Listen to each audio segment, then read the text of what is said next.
Partisan school board elections began in Guilford County only half a dozen years ago. CRT, or critical race theory, highly partisan. It helped Republicans to win the governor's race in Virginia recently. But WXII 12 News finds only one local school board candidate who believes that CRT will be an issue in the upcoming election.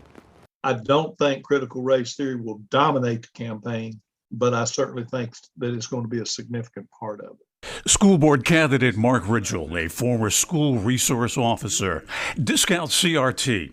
He calls it an unproven theory, but notes it has captured the public's attention. I believe it is an issue, and there are parents that have expressed concerns about it. Parents aren't the only ones expressing concerns about CRT. Representative Ted Budd, who's running for U.S. Senate, issued a statement last year saying, quote, "According to the radical far-left ideology known as critical race theory, our country is flawed, hopeless, and evil."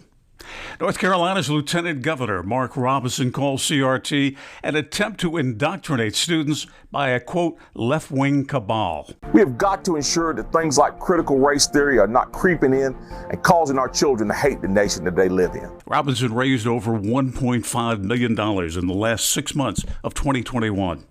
The Carolina Journal, a conservative publication, cites Robinson's attack on CRT as the main reason for his fundraising success. This whole movement to make Americans believe that they're at risk of critical race theory is manufactured. Guilford County School Superintendent Sharon Contreras says that local schools barely celebrate Black History Month, never mind teaching CRT. Do you believe that there is CRT in the Guilford schools? Yes, I think it's, and I don't think it's being taught as CRT in a classroom. I think it's sprinkled into the literature and the programs and things that we're purchasing right now. Can you give me an example of something that's sprinkled in? I do not have a specific example that I can give you right now. I will have those as we get out on the campaign trail. Do you see yourself using that as a way to get out the vote? I'm not sure we're going to have a problem getting out the vote in November. A local group, Take Back Our Schools, has already launched its campaign for the upcoming elections. Despite its website message, Stop the Politics, the group has endorsed a team of 4 candidates claiming they offer voters a new vision.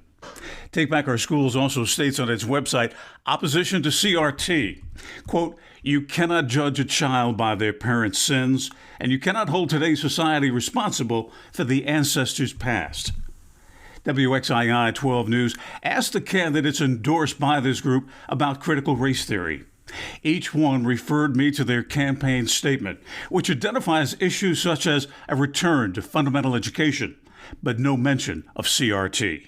There are a number of conservative groups opposing critical race theory, such as Education First Alliance North Carolina. If they can't shut us up and they can't shut us down, and they're trying to, and they know we're right over the target, they're going to try to discredit us and mislead you, and we're not going to let that happen. WXII 12 News also asked current school board members about the possibility of CRT becoming an issue in the upcoming elections. Some of the political rhetoric in our community that some of those candidates, obviously I'm not a part of that slate of candidates,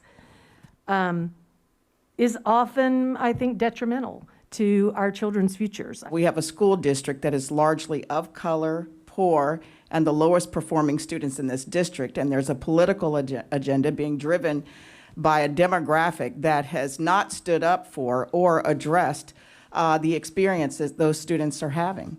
There are a number of national groups opposing CRT, including No Left Turn and Education. That group has 30,000 followers on Facebook and chapters in 22 states, including North Carolina. In Greensboro, I'm Bill O'Neill, WXII 12 News.